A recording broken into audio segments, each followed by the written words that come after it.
হরিণাকুণ্ডুতে অবৈধ সার জব্দ, ব্যবসায়ীর 20,000 টাকা জরিমানা।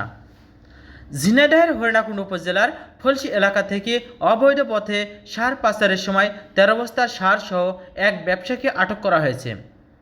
পরে ভ্রাম্যমাণ আদালতের মাধ্যমে ওই ব্যবসায়ীকে 20,000 টাকা জরিমানা ও জব্দকৃত সার প্রান্তিক কৃষকের ন্যায্য মূল্যে বিক্রি করা হয়।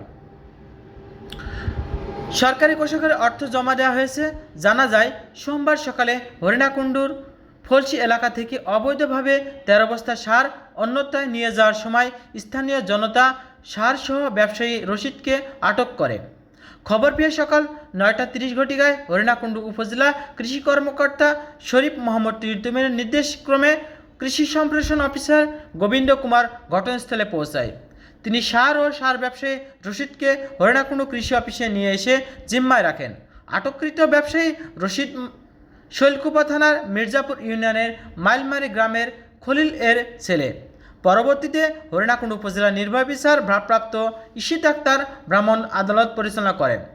অবৈধ সার সরবরাহের দায়ে ব্যবসায়ী রশিদকে 20,000 টাকা জরিমানা করা হয় এবং জরিমানার অর্থ তাৎক্ষণিকভাবে আদায় করা হয়। উপজেলা নির্বাহী অফিসার ভারপ্রাপ্ত ইশিত আক্তার জানান, জব্দকৃত 13 বস্তা সার পরবর্তীতে সরকারি নির্দেশক্রমে অনুযায়ী ন্যায্য মূল্যে প্রান্তিক কৃষকের কাছে বিক্রয় করা হয়। সার বিক্রয় বাবদ 13,950 টাকা রাষ্ট্রীয় কোষাগারে জমা করা হয়েছে। এই বিষয়ে উপজেলা কৃষি কর্মকর্তা শরীফ মোহাম্মদ টিটুমেন বলেন, কৃষকের জন্য বরাদ্দকৃত সারের অবৈধ মজুদ ও পাচারের রোধে আমাদের অভিযান চলমান থাকবে।